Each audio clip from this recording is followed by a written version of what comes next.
शं वरुणः शन्नो भवत्वर्यमा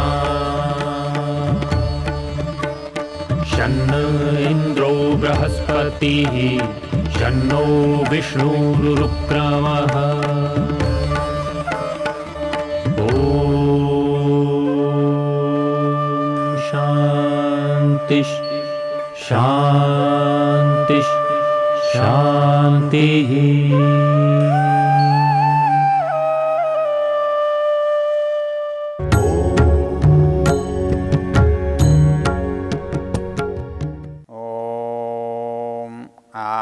वाहि भेषजं विवात वाहि यन्द्रपः त्वं हि विश्वभेषजो देवानां दूत ईयसे। ओम शांति शांति शांति। हम इस वेद विज्ञान के प्रसंग में ऋग्वेद के दशम मंडल के 137वें सूक्त पर विचार कर रहे हैं। इसमें 7 मंत्र हैं। इनका ऋषि सप्तर्षयः और इन 7 मंत्रों का देवता विश्वे देवा। इन मंत्रों में जब हम पढ़ लेते हैं एक बार सारे मंत्रों को, तो हमें बहुत ही स्पष्ट हो जाता है कि ये 7 मंत्र कह क्या रहे हैं। क्योंकि पहले मंत्र में तो कहा था कि हमारा जो पतन हुआ है वो देवताओं के द्वारा उत्थान को प्राप्त हो। दूसरे 2 मंत्रों में कहा गया कि जो वायु है उसके द्वारा हमारे स्वास्थ्य को लाभ हो। चौथे 5वें मंत्र में बात कही गई हमारा जो शरीर है उसके लिए जल उपयोगी हो, स्वास्थ्यकर हो। हमारे शरीर की क्रियाएं ऐसी हों जो हमारे स्वास्थ्य को बढ़ाने वाली हों। और 7वें में कहता है कि मेरी वाणी ऐसी हो जो मेरे अंदर स्वास्थ्य का, उत्साह का, प्रसन्नता का, आशा का संचार करने वाली हो। तो इस पूरे सूक्त को जब हम देखते हैं तो हमारे जीवन उपयोगी बातें बहुत ही सुंदर ढंग से इसमें प्रस्तुत की गई हैं। तो विस्तार से हमने इस मंत्र को देखा। आवात वाहि भेषजम, हे वात आवाहि, तुम आओ। तो आओ तो कैसे बनकर आओ? भेषज बनकर आओ। हमारे रोगों को, दुखों को, दुर्व्यसनों को, कठिनाइयों को दूर करने वाले बनकर आओ। हमारी निर्बलता को सबलता में बदलने वाले बनकर आओ। क्योंकि बल जो है वो प्राणों से आता है। जब भी कोई काम करना होता है मनुष्य को और भारी काम करना होता है तो वो पहले प्राण को अपने अंदर भरता है। आप देखेंगे जो पहलवान होते हैं वो बल जब लगाते हैं तो प्राण को रोक कर लगाते हैं। आप भी कोई चीज़ उठाते हैं, उखाड़ते हैं, खींचते हैं तो पहले आप श्वास को अंदर भरते हैं, रोकते हैं और फिर उसको खींचने का यत्न करते हैं। तो बल जो है वो प्राणों में है। तो प्राण हमको जितने अधिक हमारे अंदर हों, जितने अच्छे रूप में हमें प्राप्त हों तो हमारा बल भी उतना ही बढ़ेगा। तो वो प्राण शक्ति जो है वो प्राणों के अंदर जाने से बढ़ती है। जो व्यक्ति बड़े बड़े चमत्कार के कार्य करते हैं, कर्तव्य दिखाते हैं, कोई अपने छाती पर हाथी चढ़ाता है, कोई गाड़ियों को रोकता है, कोई पत्थर तोड़वाता है, तो आप देखेंगे कि वो पहले प्राण को अंदर भर लेता है और फिर रोकता है। इसको आप समझने के लिए समझ सकते हैं, जो आपकी गेंद है, चाहे वॉलीबॉल है, फिर फुटबॉल है, कौन सी भी गेंद है, वो जितनी वायु से भरी हुई है उतनी दृढ़ होती है, उतनी समर्थ होती है, उतनी सक्षम होती है।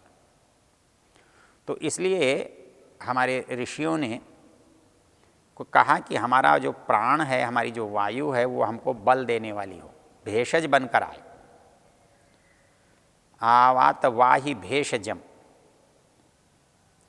और वो भेषज बनकर आए तो विवात वाही यद्रप, जो रप है, दोष है, दुख है, मलिनता है, उसको वो ले जाए, क्योंकि वायु तो संवाहक है, लाने ले जाने का साधन है। तो वो साधन अच्छी चीज़ को लेकर आता है और जो बुरी है, घटिया है, उसको लेकर जाता है।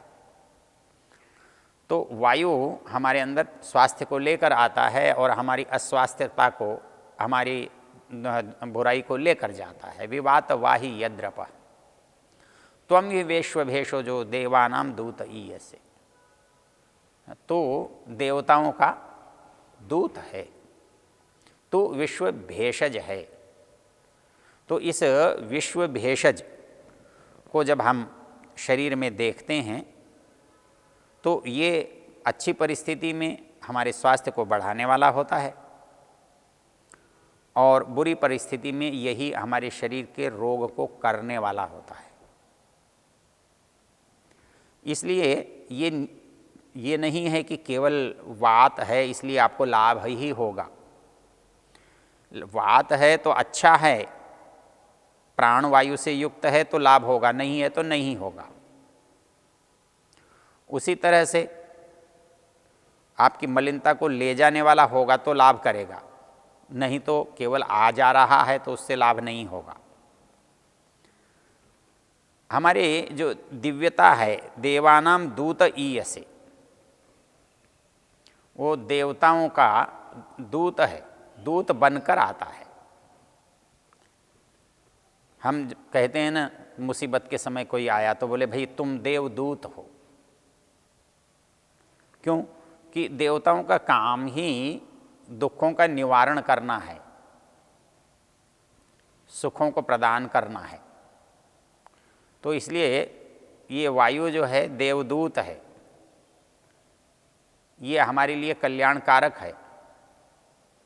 तो ये कल्याणकारक वायु का हम लाभ उठाएं,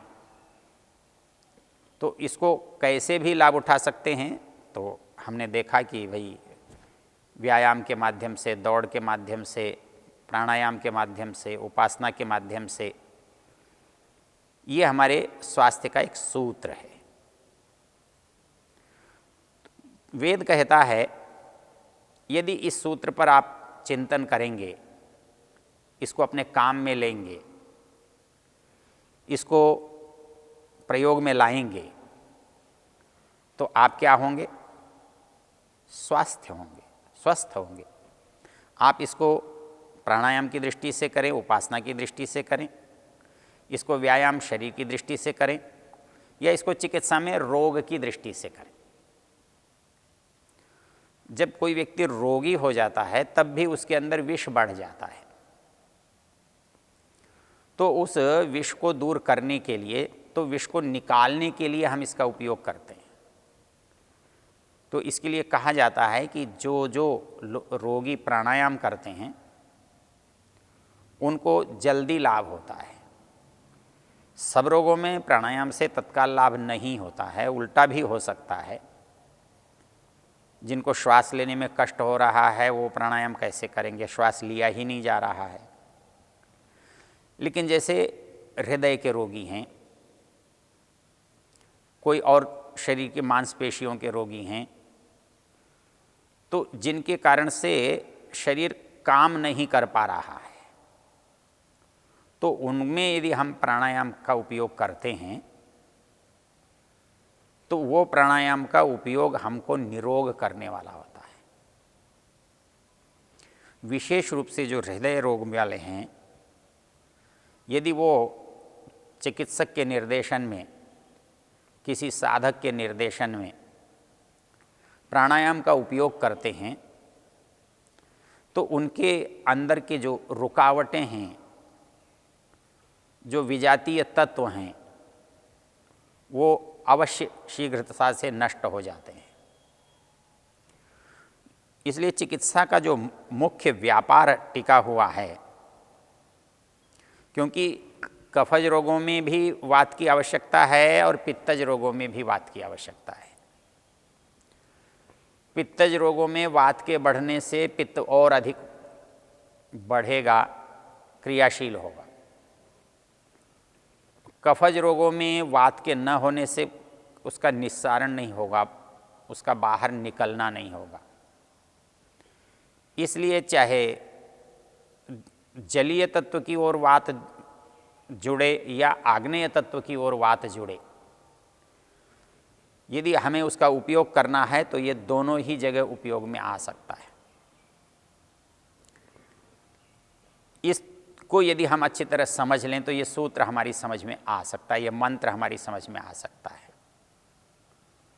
वायु पित्तम कफश्चेति शारीरो दोष संग्रह, जैसा कि हमने आपको बताया था। तो वायु के द्वारा हम अपने शरीर को स्वस्थ रखें, इसके लिए हमारे ऋषियों ने कहा कि भाई आप शरीर के स्तर पर प्रयत्न करो, ये तो ठीक है, लेकिन संसार के स्तर पर भी आपको ये प्रयत्न करना है कि वायु शुद्ध हो। तो उसके लिए आपको यज्ञ किए बिना, वनस्पतियों का बहुत बड़ा उद्यान लगाए बिना, वृक्षों को बहुत संख्या में उत्पन्न किए बिना आपका काम नहीं चल सकता है।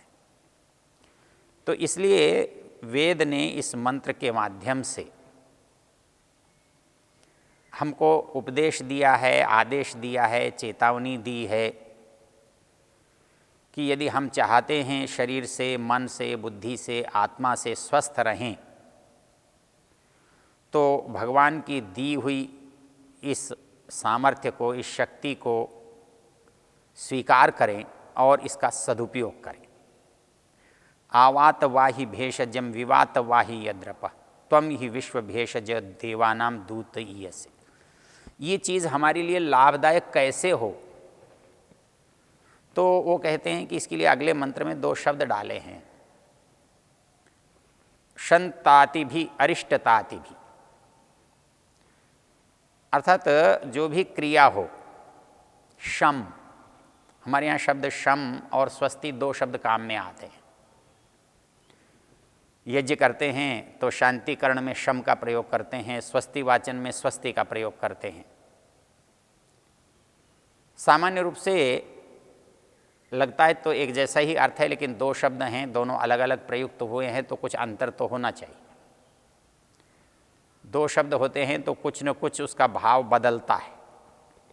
पर्यायवाची होने पर भी कोई 2 शब्द नितांत पर्यायवाची नहीं होते, उतने ही अर्थ को देते जितना दूसरा शब्द देता, तो दूसरे शब्द होने का कोई अर्थ ही नहीं होता। संसार में जब कोई भी शब्द अतिरिक्त विद्यमान है तो इसका अभिप्राय होता है उस शब्द का अपना कोई विशेष अर्थ है, कोई विशेष भाव है, उसके बिना उसका कोई मतलब नहीं निकलता। इसलिए वो कहता है शंताति भी, वो कहता है शम और स्वस्ति। सामान्य लोगों में इसका जो अर्थ लिया जाता है कि जो वर्तमान में जिसको हम कर रहे हैं और उसका फल अनुकूल हो जाए, तो वो कल्याण शम है, स्वस्ति है। स्वस्ति भूयात, कल्याण हो, अच्छा हो, सुख हो। और जो अंतिम रूप में भी, परिणाम में भी कल्याण करने वाला हो। एक तो यह है कि एक चीज़ हमने अभी खाई, हमें अच्छी लगी, खा ली, तो अच्छा लगना इसका तात्कालिक लाभ हुआ, लेकिन खाने के बाद पेट में दर्द हो गया तो परिणाम तो अच्छा नहीं हुआ।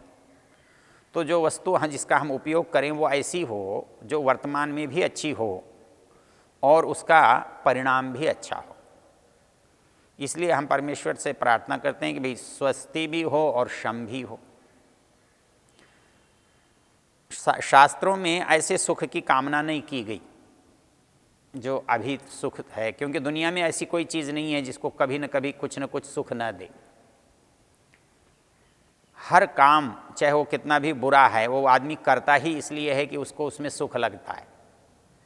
चाहे वो नशा करता है, वो चोरी करता है, दुराचार करता है, कुछ भी करता है, झूठ बोलता है, उस समय उसे सुख अनुभव होता है, लाभ अनुभव होता है, बचाव अनुभव होता है, इसलिए करता है। लेकिन उसके जो परिणाम हैं वो ज़्यादा भयंकर होते हैं, ज़्यादा दूर तक जाने वाले होते हैं, इसलिए वो बुरे होते हैं।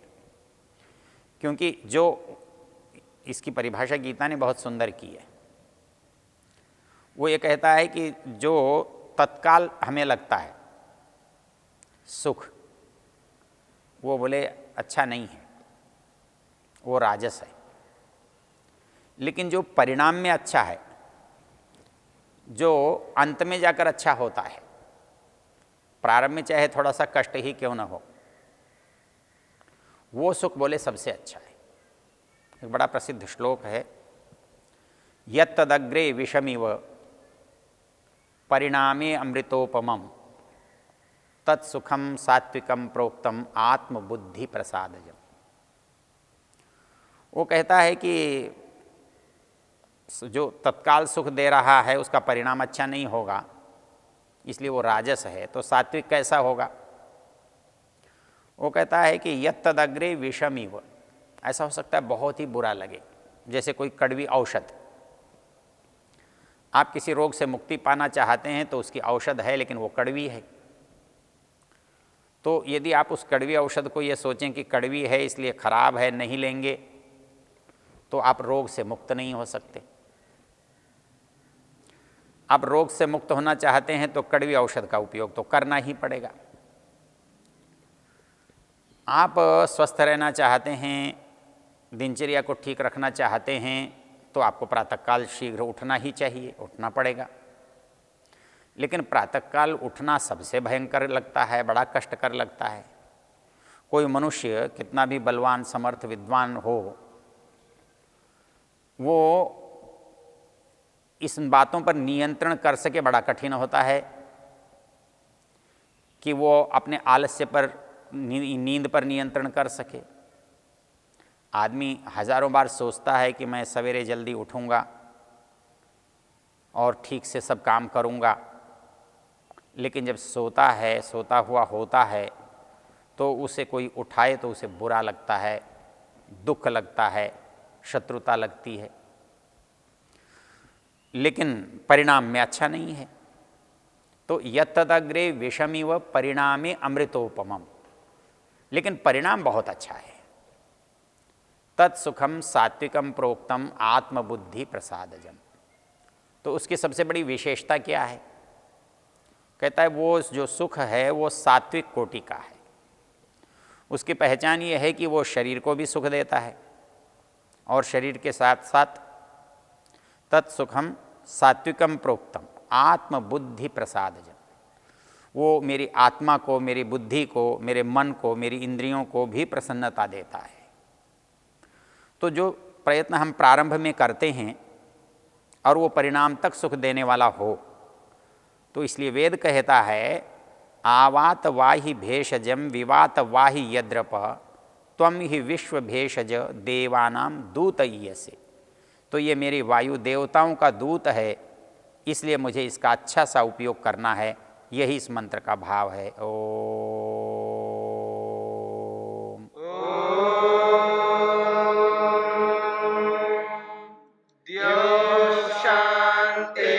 शांतिरंतरिक्षं शांतिर्पृथिवी शांतिरापः शांतिरोषधयः